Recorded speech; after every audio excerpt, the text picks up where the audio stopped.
Oh my gulay. Walang bike, isa. Bigat na naman. It's me again, your Kuya Jok. It's Saturday morning na naman. Ngayon nga pala, nagyaya si John Ray para magbike daw kami. At syempre bago lumabas, magpray muna para i-guide kami ni Lord kung saan man kami pupunta. Pagkatapos akong nagpray, pumunta na ako dito sa kwarto nila John Ray para sunduin siya. Isla mo babaeng masundo dati nga malalaki. Sinundo na nga parang boss-boss pa na. Katoy ko na namatay. Magbabike tayo ngayon. Kasama kasing cool. John Ray na naman. Na naman. Lumabas ka. Hindi ka nagtay.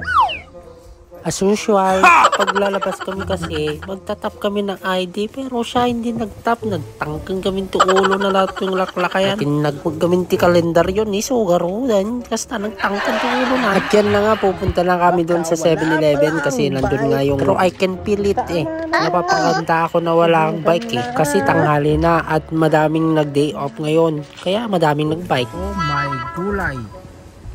Walang bike, isa. Saka mo na lang ako sa likod, pre. Nakakasahan mo. Tignan natin. Hindi sira. Mamaya na lang. Nag-iisa nga yung bike, kaya naghintay kami ng isa pa na dumating. Kaya pumunta kami dito sa 7-Eleven. Gumatang kami ng tinapay at tubig, papagurukurayan, at nagpaload na din ako ng yoyo card kasi nga kailangan to para dun sa bike. Kung wala kang yoyo card at walang laman ang yoyo card mo, di wala kang pang bike. Nung lumabas, pre? $8.99.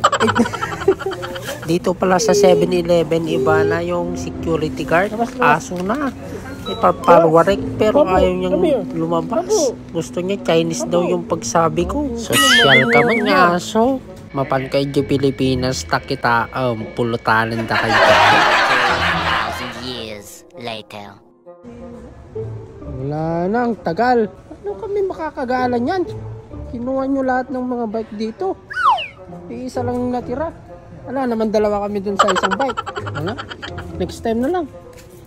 Papataya ka na lang dun sa door. Pataya ka ng weteng. Ano yung labas kanina? 8.99. Na wala tayong pupuntahan ngayon. Walang bike. Ninakaw nilang lahat.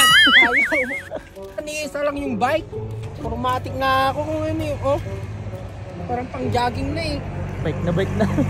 Uwi na lang tayo. Matutulog na lang. Bye-bye na.